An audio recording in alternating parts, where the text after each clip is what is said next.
जय जोहार, जय छत्तीसगढ़। मैं हूं मनीष चौबे और आप देखना शुरू कर चुके हैं सीजी दुनिया। आपको पता है कि जनहित के मुद्दे को लगातार सीजी दुनिया मुखर कर रही है और आपके बीच ला रही है।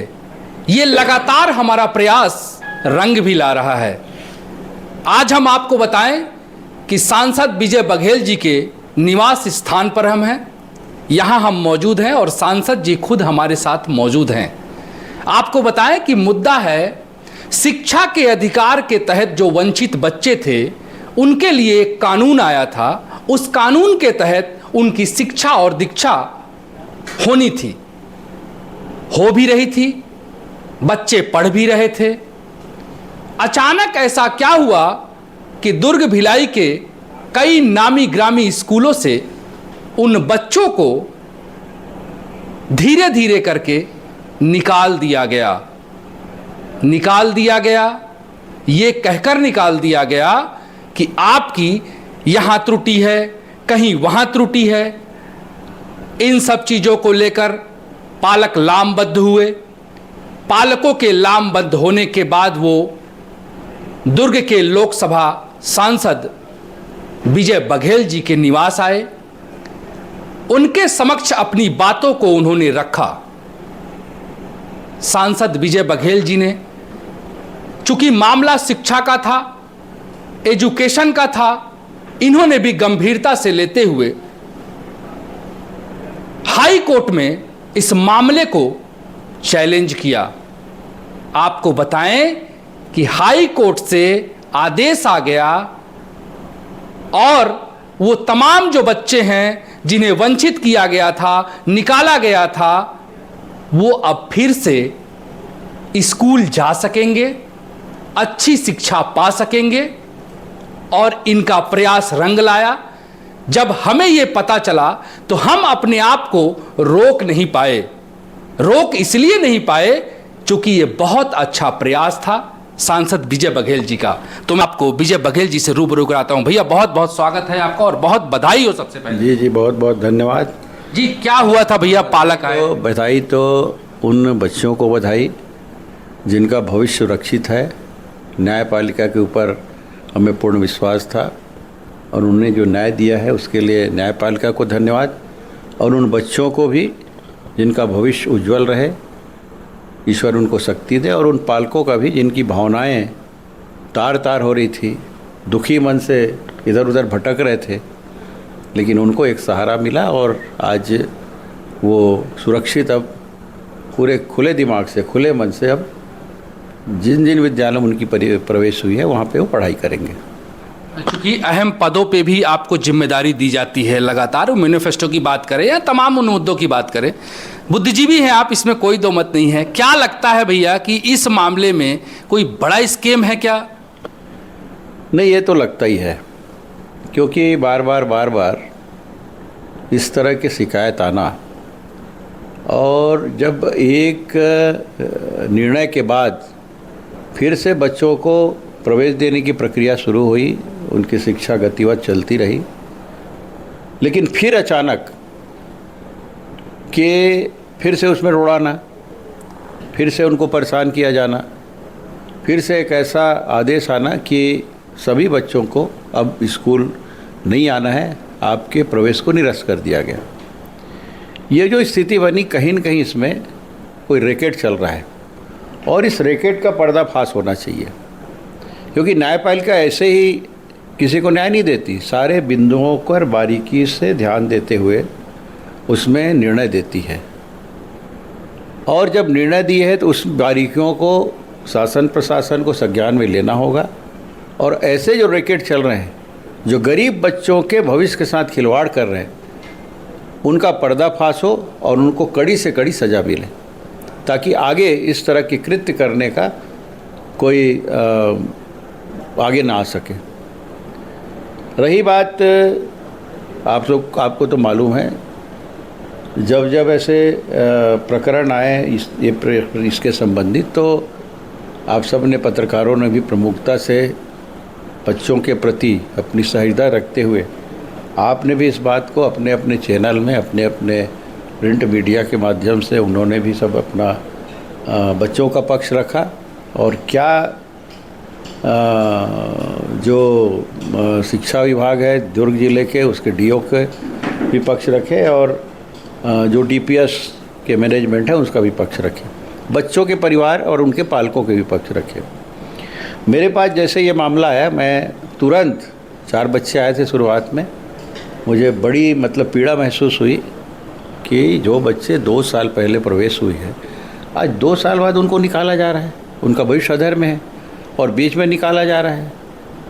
तो ये हमारे लिए भी शर्म की बात है और कोई भी जो भावना रखने वाले व्यक्ति उसके लिए भी शर्मनाक बात है। तुरंत मैंने अपने छोटे भाई सौरभ चौबे जी, उसको मैं फ़ोन किया, जो वकील है और बहुत सारे मामलों में उनकी अच्छी पकड़ है, तो उनके पास मैं भेजा। बोले भैया आप तुरंत भेजिए, मैं सब संज्ञान में लेता हूँ। सारे मामलों का उन्होंने स्टडी किया और कोर्ट में लगाए और वाकई में मुझे तो पूर्ण विश्वास था अगर मैं सौरभ चौबे के पास कोई मामला भेज दिया तो इसमें सफलता मिलेगी। पूरी बारीकी से उन्होंने अध्ययन किया और उसका प्रतिफल ये हुआ कि उसी समय न्यायालय ने बच्चों के पक्ष में निर्णय दिया। लेकिन फिर से एक बार फिर ये लोग मुंह उठाने लगे, फिर से कहीं से कुछ निकाले और फिर से न्यायालय में बात रखे। फिर एक आदेश ऐसा आया कि फिर से इन बच्चों को का प्रवेश निरस्त किया जाता है।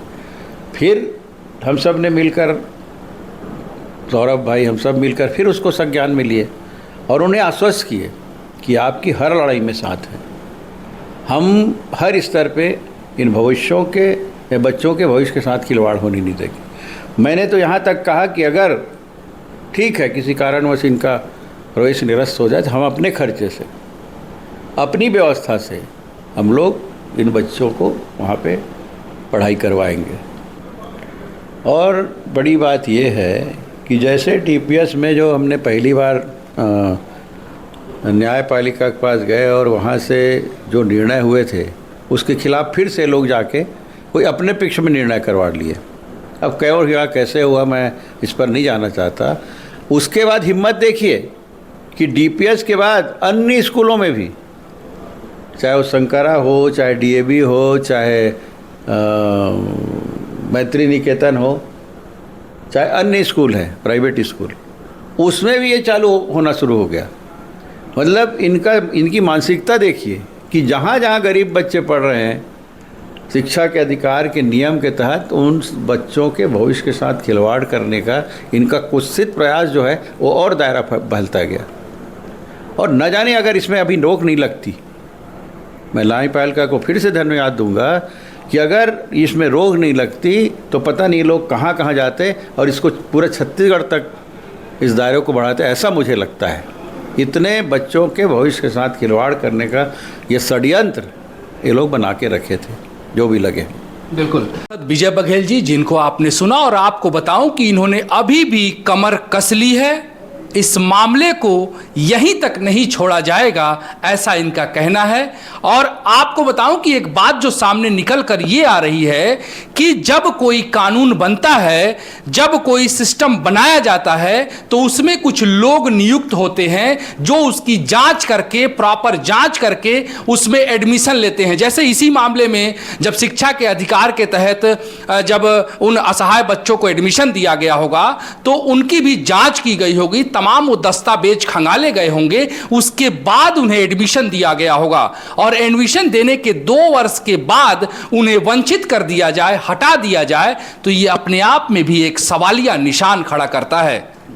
जी, आपको बताऊं कि कुछ लोग समाज में ऐसे होते हैं जो दिखते नहीं लेकिन हित की लड़ाई लगातार लड़ते हैं। ऐसे ही हैं सौरभ चौबे जी, जिन्होंने सांसद विजय बघेल के निर्देश पर इस लड़ाई को बाखूबी से लड़ा। और आपको बताऊं कि महज 1 महीनों के अंदर, महज 30 दिनों के अंदर ही रिजल्ट सामने निकल कर आया। और वो तमाम पालक जिनसे हमने बात की, आगे वीडियो में मैं दिखाऊंगा आपको, एक महिला ऐसी थी जिनकी आंखों से आंसू झलक उठे अपने दुख को बयां करते हुए, और उन्होंने धन्यवाद दिया है विजय बघेल सांसद जी को। जी बिल्कुल, इसी तरह के तरोताज़ा अपडेट के लिए सीजी दुनिया को भी सब्सक्राइब कर ले। लाइक करें, शेयर करें और बेल आइकॉन जरूर दबाएं। वहाँ पे क्या हुआ, इन्हीं से बात करते हैं और क्या कुछ रिजल्ट निकल कर सामने आया है, इन तमाम बिंदुओं पर आज हम बात करेंगे। उन तमाम पालक यहाँ पे मौजूद हैं। क्या नाम है आपका, बताएंगे? भारती बाग।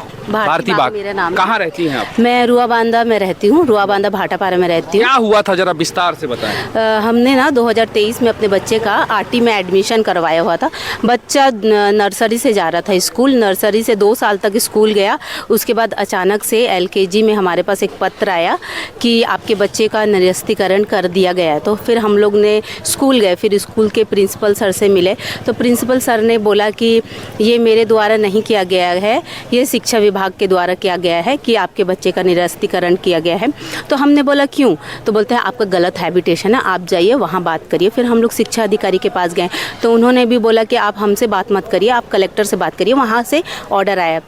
फिर हम कलेक्टर महोदय जी के पास भी गए थे तो वहाँ मैम थी, वहाँ ऋचा मैम थी। तो उनको हमने पूछा तो उन्होंने बोला कि ये तो फर्जी है, आप लोगों ने फर्जी तरीके से एडमिशन करवाया है। तो हमने बोला क्या फर्जी है मैम? तो फिर उन्होंने हमको कुछ नहीं बोला, आप जाइए DO ऑफिस जाइए। हमने DO ऑफिस भी गए, फिर वहाँ भी पूछे तो फिर हमको वहाँ से कुछ नहीं मिला। फिर हम लोगों ने सांसद महोदय जी के पास आए, विजय बघेल जी के पास। फिर हमने अपनी जितनी भी समस्या थी हमने उनको बताया। फिर उन्होंने हमारे लिए जो भी है लड़ा और आज उनके वजह से हमारे बच्चे सोमवार से स्कूल जा पाएंगे। अभी कैसा लग रहा है? अभी हमको इतना अच्छा लग रहा है कि हम बता नहीं सकते हैं। यानी उस समय हम इतने दुखी हो गए थे, यहाँ जा रहे हैं वहाँ जा रहे हैं, सबके पास जा रहे हैं, एक सभी ने हमको यानी कि दिल को दुखा दिया था। लेकिन अब बघेल जी के द्वारा हमको बहुत ही खुशी मिल रही है। बिल्कुल, चलिए खुशी की बात भी है। जब बच्चा स्कूल में दाखिला लेता है तो एक माता और पिता के लिए बहुत खुशी की बात होती है, क्योंकि हर वो माता पिता ये चाहता है कि मेरा बच्चा बुलंदियों को चूमे और सत्य की राह पर चले और अच्छी शिक्षा ग्रहण करे। और भी पालक यहाँ मौजूद है। आपका क्या नाम है, कहाँ रहती हैं आप? नेहा यादव, रिसाली में। रिशाली में रहती हैं। आपके साथ क्या हुआ था, बताएंगे जरा? मेरा राशन कार्ड को था, अंत्योदय कार्ड था मेरा। तो अब सरकार का विधवा लोग का रहता है और तलाकशुदा का रहता है, पर उस समय पहले का था ना, पर परिवार में उसी में मेरे पति का भी नाम था तो हम लोग भी उसी में जुड़े हुए थे, उसी के बेस में एडमिशन हुआ था।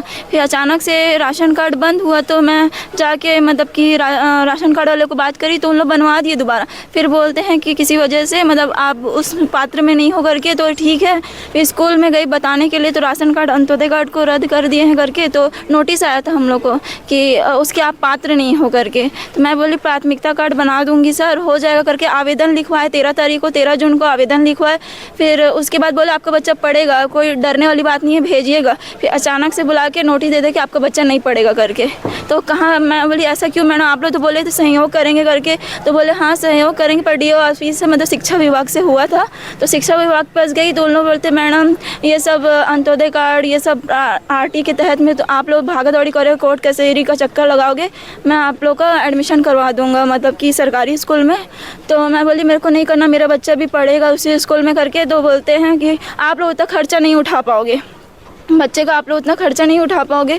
तो मैं बोली कि हम लोग जैसे भी करेंगे करके। फिर समय दिए, फिर ये सब बात लेके मतलब पेरेंट्सों के सांसद जी के यहाँ आए हम लोग। फिर मिले, सांसद जी को बताए ये सब बात को, तो फिर वो अपने तरफ से निकाले। फिर वकील सौरभ जी के पास गए हम लोग, सौरभ जी से बात किए। फिर हाई कोर्ट सौरभ चौबे जी के पास, उनके पास गए, बात हुआ। फिर उसके बाद हमारा केस हाई कोर्ट में हुआ, हाई कोर्ट से लड़ लिए और हम लोग केस जीत गए हैं। अभी कैसा लग रहा है आपको? अभी बच्चा जाएगा पढ़ने आपका? बहुत खुशी लग रहा है। खुशी, हालांकि ये बताते बताते भावुक हो गई हैं। हालांकि सवाल ही ऐसा है कि भावुकता उभर कर सामने आनी ही है। जब कोई लड़ाई लड़ता है आदमी और उसमें जब जीत हासिल करता है तो ये खुशी की बात होती ही है। आपका क्या नाम है, जरा बताएंगे? मेरा नाम नावेद खान नाम है मेरा। जी। आपका भी बच्चा था? जी। कौन से क्लास में था? DPS KG2 में है। KG2 में। जी। वही हुआ सर कि 1 साल पढ़ लिए बच्चे लोग, अभी अगला जो दूसरा साल जो पढ़ाई चल रहा है इन लोगों का, सडनली इन लोग बोलते हैं कि आपका जो दस्तावेज जो है वो सही नहीं है, तो बच्चे को निरस्त किया जा रहा है। तो हम लोग बोले भाई अगर सही नहीं है तो पहले आप लोगों ने क्यों नहीं इस चीज़ को क्लियर किया? आधे रास्ते पे आके जो है बच्चे को अभी केस जीत गए हैं आप लोग? हाँ, अभी तो मंडे से जाना है। अभी जी हाँ। सांसद जी के लिए क्या कहेंगे आप? सांसद जी का बहुत बहुत धन्यवाद हम बोलना चाहेंगे उनको कि उन्होंने काफ़ी जो है हमारे लिए जो है भाग दौड़ किया और जो है हमारे लिए बहुत आसानी मतलब उन्होंने कर दिया बच्चे के लेके। है ना, तो काफ़ी अच्छा भी जो है हमको फील हो रहा है और हम बहुत धन्यवाद बोलना चाहते हैं सांसद जी के। ठीक है, आप बताएंगे आप कहाँ? मेरा नाम धर्मेंद्र साहू है। जी, आपका भी बच्चा था? जी सर, कौन से क्लास में था? क्लास 2 में माइलस्टोन में। माइल स्टोर में था। तो क्या बोल के निकाला गया था बच्चे को? वही दस्तावेज में कमी, अच्छा, कमी खूबी। हाँ, अब सर दस्तावेज की जांच तो जिस समय स्कूल में बच्चा एडमिशन लेता है उस समय करना चाहिए ना। करेक्ट है। 1 साल 2 साल 3 साल के बाद आप बोलोगे कि आपके दस्तावेज में कमी है, किसी का बाप मर गया, किसी का भाई मर गया, किसी घर में किराए में रहते हो, किराए घर छोड़ दिए हैं, तो जिस समय एडमिशन लेता है बच्चा उस समय चेक करना चाहिए ना आपको। आप सर चेक किए हो, पूर्णतः सही था, तभी तो आप बच्चे का एडमिशन दिए हो। कितना दिन लगा निर्णय आने में हाई कोर्ट से? हम लोग लगाए थे सर 1 महीना नहीं हुआ हम। हाँ वही समथिंग 1 महीने। 1 महीना समथिंग सर। अभी जीत गए हैं। अभी जीत गया सर, स्ट्रीम मिल गया है। तो चौबे जी जो एडवोकेट हैं और सांसद जी को कुछ कहना चाहेंगे अरे चैनल के माध्यम से? बहुत बहुत दुर्ग लोकसभा के यशस्वी सांसद माननीय श्री विजय बघेल जी के हम लोग नेतृत्व में अच्छे खासे हैं और हमको खुशी है कि ऐसे नेता हमारे यहाँ हैं। चलिए, ये तमाम वो